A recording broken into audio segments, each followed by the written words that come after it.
ویسے ہم بھی کمال کے ہی لوگ ہیں کہ نان ایشوز کو ہم ایشوز بنا کے پیش کرتے ہیں. ابھی میں پاکستانی میڈیا کو دیکھ رہا تھا تو یہ بریکنگ نیوز ہے کہ جی پاکستان نے ایس سی او کی جو ہیڈز آف گورنمنٹ کی سمٹ ہو رہی ہے اکتوبر میں اسلام آباد میں، اس میں بھارت کے وزیر اعظم مودی کو بلایا ہے. اور مودی صاحب نے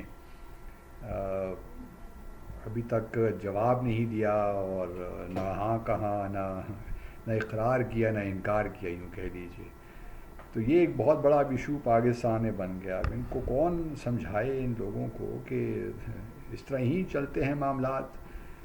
پہلے تو یہ سمجھنا چاہیے کہ شنگھائی کوآپریشن آرگنائزیشن کے دو پیرلل سمٹس ہوتی ہیں. ایک ہیڈز آف اسٹیٹ کی ہوتی ہے اور ایک ہیڈز آف گورنمنٹ کی ہوتی ہے. جب یہ شنگھائی کوآپریشن آرگنائزیشن پہلے شروع میں بنی تھی تو اس میں اگر آپ دیکھیے تو چاہے وہ چائنا ہو یا رشیا ہو یا فار دیٹ میٹر قزاقستان ہو اور جو سینٹرل ایشین ممالک ہیں، ان میں جو سارا پریزیڈنشل فارم آف گورنمنٹ ہے، وہاں پہ جو چیف ایگزیکٹو ہے وہ ہیڈ آف اسٹیٹ بھی ہے، پریزیڈنٹ بھی ہے اور ہیڈ آف گورنمنٹ بھی ہے.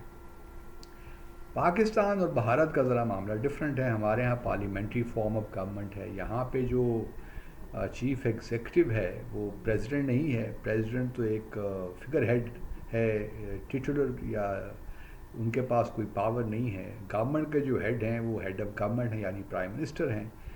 بھارت میں بھی یہی معاملہ ہے اور پاکستان میں بھی یہی معاملہ ہے. اچھا، اب ٹریڈیشنلی بھارت اور پاکستان دونوں نے ہی، ہم جب بھی ہیڈز آف گورنمنٹ کی میٹنگ ہوئی شنگھائی کوآپریشن آرگنائزیشن کی، تو جہاں تک مجھے یاد پڑتا ہے نہ ان کی جانب سے کوئی پرائم منسٹر گیا نہ ہماری جانب سے کوئی پرائم منسٹر گیا.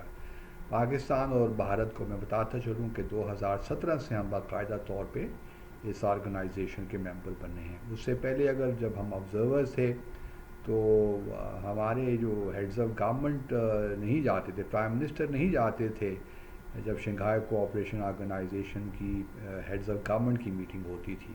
ہم نے ہمیشہ پارٹیسپیٹ کیا ہیڈز آف اسٹیٹ کی میٹنگ میں جو ہمارے پرائم منسٹر تھے، کیونکہ وہی چیف ایگزیکٹو ہیں. اور اس کو اب لے کر ایک خواہ کا ایک کنٹروورسی کریٹ کی جا رہی ہے. اور اگر ہیڈز آف اسٹیٹ کی میٹنگ پاکستان میں ہوتی تو پھر ہم شاید یہ گفتگو کر سکتے تھے کہ وزیر اعظم مودی کیوں نہیں آ رہے، کیا وجوہات ہیں. اور شاید اگر ایسا بھی ہوتا تو اس وقت جو حالات ہیں ممکن ہے کہ وہ خود نہ بھی آتے، وہ شاید اپنے پریزیڈنٹ کو بھجوا دیتے یا وائس پریزیڈنٹ کو بھجوا دیتے. تو یہ بالکل ممکن تھا. لیکن اس وقت جو یہ ان نیسیسری ایک کنٹروورسی شروع ہو چکی ہے، یا ایک اس کو ایشو بنا دیا گیا ہے، بالکل بے معنی قسم کا ایشو ہے. تو جو اس وقت پاکستان بھارت کے تعلقات کے حالات ہیں وہ بھی ہمارے سامنے ہیں.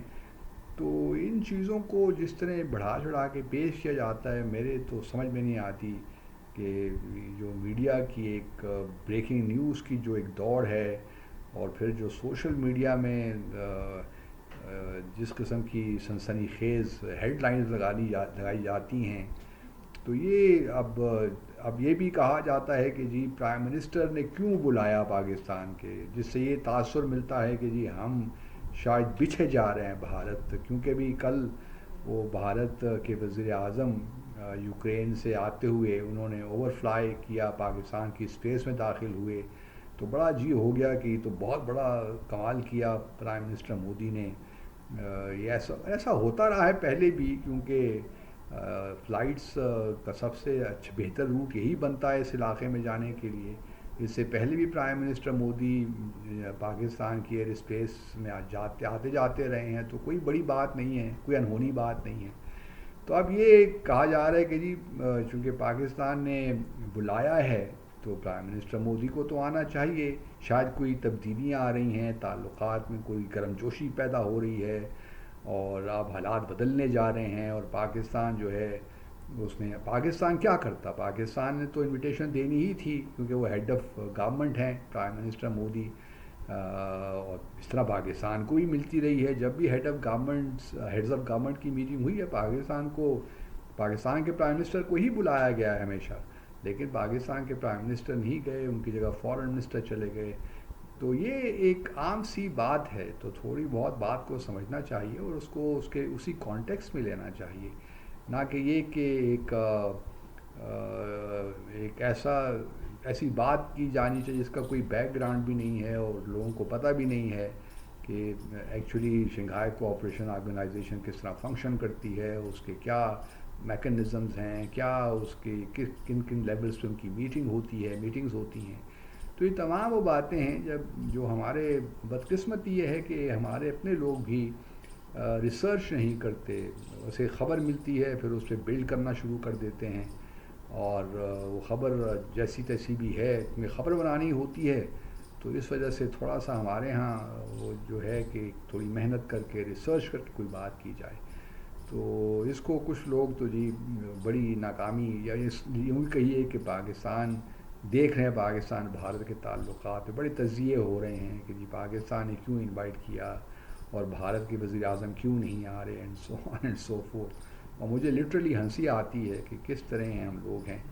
اور بھارت میں بھی آئی ایم شیور اگر وہاں کا میڈیا آپ دیکھیں تو اسی قسم کی بحث اب چل رہی ہوگی، کیونکہ یہ 2-3 دن پہلے انوائٹ کیا گیا تھا اور اب یہ خبر باہر نکلی ہے تو سب نے ہی بولنا شروع کر دیا. تو میں نے کہا کہ میں خاموش کیوں رہوں، میں بھی کچھ اس کے بارے میں بتا دیتا ہوں لوگوں کو کہ جو میری رائے ہے اور جو حقیقت ہے وہی رکھنی چاہیے. تو دیکھتے اب یہ ہیں کہ جو اکتوبر میں سمٹ ہوگی بھارت سے کون آتا ہے. وزیر اعظم مودی تو نہیں آئیں گے definitely, I am sure about that, unless کہ کچھ بہت ایسی کوئی، کیونکہ اس سے پہلے بھی کبھی وہ گئے نہیں اس میٹنگ میں، ہیڈز آف گورنمنٹ کی میٹنگ میں.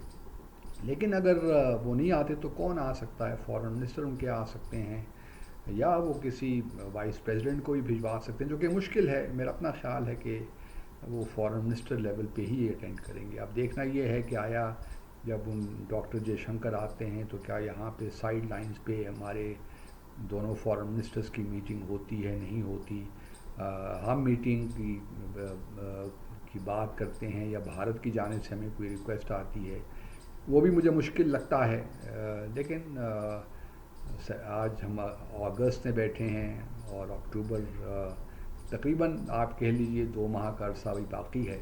تو کچھ بھی ہو سکتا ہے، کچھ بھی بعید نہیں ہے پاکستان بھارت کے تعلقات کی جب ہم بات کریں.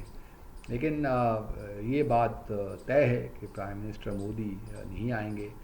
ابھی تو بنگلہ دیش کی وجہ سے پاکستان بھارت تعلقات میں کچھ اور بھی کشیدگی پیدا ہوگی. تو دیکھتے ہیں کہ حالات آگے کس جانب جاتے ہیں. لیکن زندہ باد Pakistani media. Thank you very much.